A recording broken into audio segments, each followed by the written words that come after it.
नमस्कार, स्वागत है आपका हिमवंत प्रदेश न्यूज में। मैं हूं भानु प्रकाश नेगी। राज्य स्थापना की आप सबको ढेर सारी बधाई और शुभकामनाएं।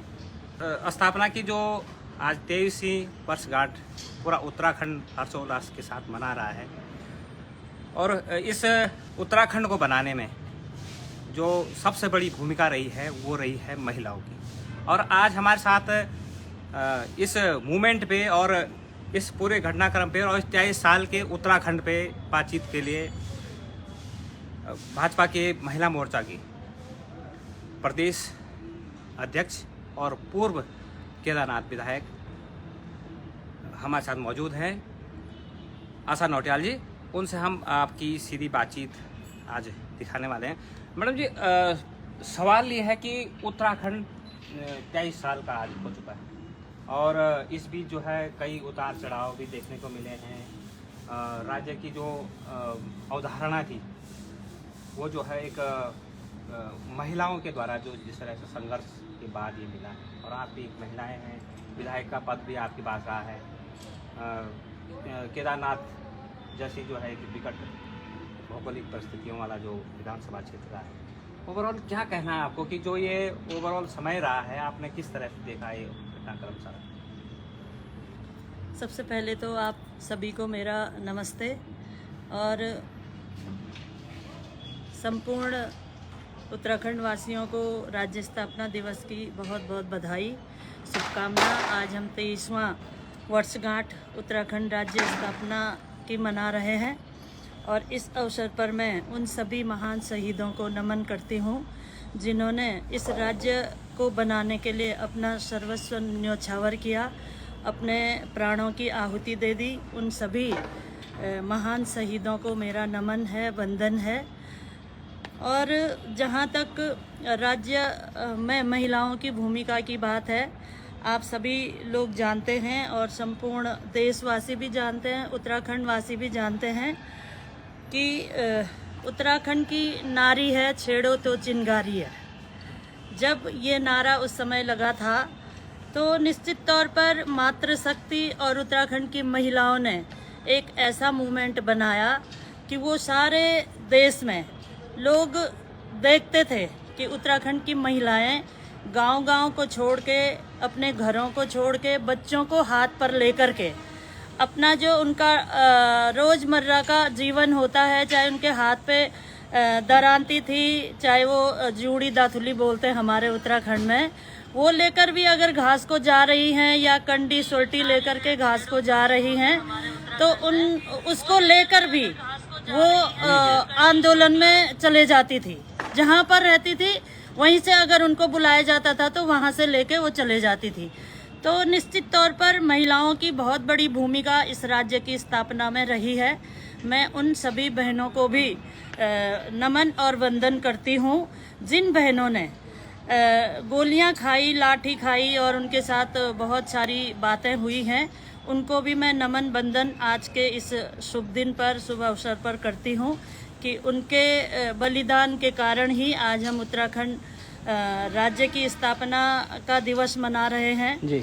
और अगर महिलाओं की प्रगति के विषय में अगर जाना जाए तो निश्चित तौर पर उत्तराखंड राज्य बनने के बाद महिलाएं इस राज्य में सशक्त हुई हैं और हमारी सरकारें जिन्होंने मतलब समय समय पर यहाँ भारतीय जनता पार्टी की सरकार रही, अन्य सरकार भी रही है, लेकिन जहाँ तक मैं भारतीय जनता पार्टी की बात करूँगी, अभी वर्तमान में भी हमारे प्रदेश के यशस्वी मुख्यमंत्री जो युवा चेहरा के रूप में उत्तराखंड राज्य को आगे बढ़ा रहे हैं और उत्तराखंड के युवाओं की प्रेरणा बनके वो यहाँ इस राज्य में काम भी कर रहे हैं और युवाओं को भी सशक्त बनाने का काम कर रहे हैं। महिलाओं को जो हमारी मातृशक्ति है उनके लिए निरंतर वो काम करते हैं, चिंता करते हैं। और सबसे पहले देखा जाए तो उन्होंने हमारी जो बेटियां हैं उनको 30% सरकारी नौकरी में 36 आरक्षण दे करके हमारी बेटियों को कहीं ना कहीं इस राज्य में सशक्त बनाने का काम किया है। इसके अलावा हमारे जो गाँव में ग्राम स्तर पर जो महिलाएं काम करती हैं, चाहे वो स्वयं सहायता समूह के रूप में काम कर रही हैं, चाहे वो सामाजिक संस्थाओं के रूप में काम कर रही हैं, और चाहे वो अन्य सामाजिक गतिविधियों में हैं, खेल के क्षेत्र में हैं, संस्कृति के क्षेत्र में हैं, चाहे टूरिज्म के क्षेत्र में हैं, सभी क्षेत्रों में जहां भी हमारी बेटियां जिस क्षेत्र में भी जाना चाहती हैं, उनको सशक्त बनाने के लिए मुख्यमंत्री जी का हमेशा उनके लिए सहयोग रहता है और वो आगे बढ़े, एक सशक्त नारी के रूप में आगे बढ़े, उसके लिए वो निरंतर यहाँ की बेटियों के लिए, यहाँ की महिलाओं के लिए काम कर रहे हैं जी। और आज जब हम देखते हैं कि उत्तराखंड की जो मातृशक्ति है, गाँव में आप देखते हैं मोदी जी ने नारा दिया है कि हमारे देश के यशस्वी प्रधानमंत्री जी ने नारा दिया है वोकल फॉर लोकल का, तो निश्चित तौर पर उसमें भी हमारी जो बहनें हैं उनकी अहम भूमिका है। और जहाँ भी जो महिलाएं अपने गाँव में जो चीज़ें, जो प्रोडक्ट बना रही हैं, उन प्रोडक्टों को आगे बढ़ाने के लिए, उनकी बिक्री के लिए, उनके जो प्रोडक्ट हैं उनको बाजार देने के लिए हमारे मुख्यमंत्री जी ने निर्णय लिया है कि हम जिला स्तर पर जो बड़े बाजार हैं उन बाजारों में उनको फ्री दुकानें मुहैया कराएंगे ताकि वो अपने प्रोडक्टों को, अपने उत्पादों को वहाँ बेच सकें और उनकी आर्थिक स्थिति मजबूत हो सके। अभी हमारे देश के यशस्वी प्रधानमंत्री जी उत्तराखंड के दौरे में आए और पिथौरागढ़ में उन्होंने बहुत भव्य वहाँ पे जनसभा भी की। उस जनसभा में उन्होंने कहा कि जो उत्तराखंड की बहनें लोकल स्तर पर हर जिले में जो प्रोडक्ट तैयार कर रही हैं, जो उत्पादन कर रही हैं जी, उनके उस उत्पादन को यदि एक जगह से दूसरे जगह भी ले जाना है तो उसके लिए उनको ड्रोन मुफ्त में मुहैया कराया जाएगा। तो इस तरह से हर प्रकार से हमारे देश के प्रधानमंत्री जी और हमारे प्रदेश के यशस्वी मुख्यमंत्री जी दोनों यहाँ की मातृशक्ति को मजबूत बनाने के लिए जिस तरह से काम कर रहे हैं, मैं समझती हूँ कि महिलाएं इस उत्तराखंड में धीरे धीरे सशक्त हो रही हैं, आर्थिक रूप से भी, और जो सामाजिक गतिविधियों में हैं वो उस रूप में भी। सांस्कृतिक क्षेत्र में हमारा प्रदेश बहुत आगे है। आज हम कहीं भी जाते हैं पूरे विश्व में उत्तराखंड की संस्कृति को लेकर लोगों का जो आकर्षण रहता है वो हमारे लिए सौभाग्य का विषय है। अच्छा मैडम, बात आती है, आपने बात की है कि 30% जो क्षत्रिय आरक्षण की बात की है, अभी जो है ये मामला का कोर्ट में है, लेकिन देर सवेर ये मिलने वाला है। लेकिन इससे पहले अगर मैं बात करूं तो बीते जो साल में कई बार पेपर लीक होने का मामला आया है और साथ में युवा, उसमें हमारी बहनें भी हैं, वो काफ़ी फ्रस्ट्रेट भी हुई है और उसमें जो है सरकार ने निर्णय लिया है कि हमने जो है इसमें नकल विरोधी कानून बनाया। अब की ओवरऑल स्थिति क्या है कि मतलब जिस तरह से अब आगे रहने वाला है कि जो बच्चों को उनका भविष्य श्योर नहीं दिख रहा था, उसके लिए भी क्या सरकार प्रतिबद्ध है? देखिए, पिछली सरकारों ने योग्यों को पछाड़ा और जो षड्यंत्र से आगे गए हर क्षेत्र में उन्होंने षड्यंत्र रचे हैं, हमारे युवाओं के साथ भी, हमारे बेटियों के साथ भी। और जो षड्यंत्र उन्होंने रच के ऐसे लोगों को आगे भेजने का काम किया है, मैं समझती हूँ कि वो बहुत बड़ा पाप पूर्ववर्ती कांग्रेस सरकार ने किया। और आज जिस तरह से वो एक बड़ा धंधा चल रहा था, हमारे प्रदेश के युवा मुख्यमंत्री ने हमारे युवाओं के उज्जवल भविष्य के लिए जिस तरह से निर्णय लिया है और जो लोग इसमें जो धंधा बना के बैठे थे उनको उनके धंधों को विराम लगाते हुए उनको जेल में भेजा, उन पे कार्रवाई हुई है।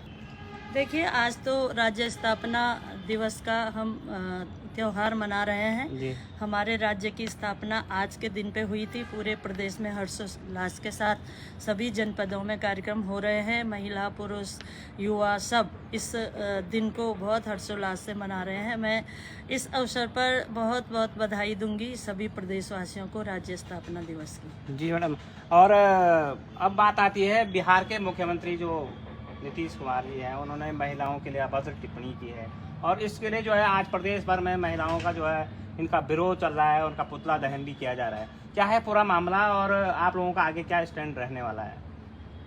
देखिए, जिस तरह से उनका बयान आया है, मैं तो समझती हूँ कि उनकी मानसिक स्थिति खराब हो चुकी है। एक प्रदेश का मुखिया, और वो भी ऐसे जिसे हम बोलते हैं कि लोकतंत्र का मंदिर है जी। उस मंदिर में इस तरह की भाषा का प्रयोग करते हैं, तो निश्चित तौर पर बिहार के मुख्यमंत्री नीतीश कुमार जी को तुरंत इस्तीफा देना चाहिए कि मेरे द्वारा इस तरह के वर्ड शब्दों का प्रयोग किया गया है, इसलिए मैं अपने पद से इस्तीफा देता हूं। मैं समझती हूं कि जिस तरह से उन्होंने भाषा का प्रयोग किया है वो समस्त समाज के लिए एक मतलब कलंकित करने वाला बयान है। इस तरह से एक जनप्रतिनिधि को इस तरह की भाषा विधानसभा के मुखिया होने के बाद भी उन्होंने दिया है, तो निश्चित तौर पर उनकी मानसिक स्थिति को दर्शाता है और लगता है कि उनकी मानसिक स्थिति ठीक नहीं है, खराब हो गई है। जी जी। और अब सवाल आता है कि जैसे राज्य स्थापना के दिवस की बात हो रही है और आपने दो बार जो है विधानसभा क्षेत्र भी देखा है, अपना विधायकी भी देखी है, लोगों के बीच में आप लगातार बने हुए हैं, अभी भी आप महिला मोर्चा के अध्यक्ष, अहम जिम्मेदारी आपके ऊपर है। आपको क्या लगता है कि जो उत्तराखंड 23 साल का हुआ है उसमें महिलाओं का जो विकास हुआ है किस क्षेत्र में अभी कमी रह गई है और क्या होना चाहिए आगे? देखिए, उत्तराखंड बनने के बाद महिलाओं को 50 से अधिक प्रतिशत पंचायतों में आरक्षण मिला है और आज हमारी बहनें तमाम पंचायतों में जिला पंचायत अध्यक्ष, प्रमुख, प्रधान, क्षेत्र पंचायत, जिला पंचायत सदस्य, इस तरह से प्रतिनिधित्व करके हमारे प्रदेश के 50% से अधिक महिलाएं पंचायतों में हैं, तो निश्चित तौर पर वो पंचायत के रूप में, प्रतिनिधि के रूप में सशक्त हुई है। हमारी बहनें खेल के क्षेत्र में, संस्कृति के क्षेत्र में आप देखते होंगे तमाम जगह जब भी मेले खेले होते हैं तो हमारी बेटियां, कोई गायक हैं, कोई सांस्कृतिक जो प्रोग्राम मंचों के द्वारा देती हैं, उस प्रकार से हैं। तो निश्चित तौर पर हमारे उत्तराखंड की बेटियों को, बहुओं को भी अपनी प्रतिभा दिखाने का अवसर इस उत्तराखंड में मिला है जी। और जिसके अंदर जो योग्यता थी उस योग्यता को एक मंच उत्तराखंड में दिया गया है। तो अब धीरे धीरे ऐसा है कि धीरे धीरे महिलाएं सशक्त हो रही है और हमने देखा कि गाँवों में भी तमाम महिलाएं अपना स्वरोजगार के लिए लगातार प्रयास करती हैं। स्वयं सहायता समूहों के माध्यम से वो गाँव में जो हमारे उत्पाद होते हैं, चाहे हमारे यहाँ पे चौलाई होती है, चाहे हमारे यहाँ पे मंडवा होता है, हमारे यहाँ पे दालें होती हैं, यहाँ तक कि जो हमारे यहाँ पे धान होती है उसका मोटा चावल भी वो ओखली में कूट करके पैकेट बना करके आज उसको भी मतलब वोकल फॉर लोकल का भी काम को बढ़ावा दे रही हैं। और गांव में जो उत्पादन हो रहा है, हमारे गांव की महिलाओं को जो उत्पादन कर रही हैं वो भी, और जो उस काम को आगे बढ़ा रही है वो भी, दोनों को उसका प्रॉफिट होता है, दोनों आर्थिक रूप से सशक्त होती हैं। तो निश्चित तौर पे उत्तराखंड राज्य बनने के बाद मैं तो ये समझती हूँ कि महिलाएं सशक्त हुई हैं, आर्थिक रूप से भी और अन्य प्रकार से भी। अच्छा मैडम, अंत में हम आपसे जानना चाहते हैं कि आगामी जैसे निकाय चुनाव है और लोकसभा चुनाव होने वाले हैं, तो उसमें जो है आप किन मुद्दों को लेकर के महिलाओं के बीच में जा रही, क्योंकि पहाड़ों की अगर मैं बात करूँ तो अधिकतर वोटर जो है वहाँ पर महिलाएं। देखिए, मुद्दे तो विकास के ही होते हैं जी। और मोदी जी ने और हमारे धामी जी ने, दोनों ने मतलब इस राज्य को आगे बढ़ाने के लिए जो प्रयास किए हैं उन मुद्दों को लेके हम जाएंगे। और भारतीय जनता पार्टी निरंतरता बनाए रखती है। ऐसा नहीं है कि चुनाव आए और तब हम जनता के बीच में गए। हमारी पार्टी और हम लोग, हमारी सरकार जनता के बीच निरंतर जाती है और जो योजना सरकार द्वारा बनाई जाती है उनको जनता तक पहुंचाने का काम करते हैं। बहुत सारे योजनाएं हमारी जो नगर पालिकाएँ हैं, आप छोटी छोटी पंचायतें जो नई बनी थी उसमें आप देखिए प्रधानमंत्री आवास योजना से आच्छादित वो नगर पंचायतें हैं, है ना। पेयजल योजना से आच्छादित वो नगर पंचायतें हैं। जहाँ पर उज्ज्वला की ज़रूरत थी, उज्ज्वला योजना से वो नगर पंचायतें आच्छादित हैं।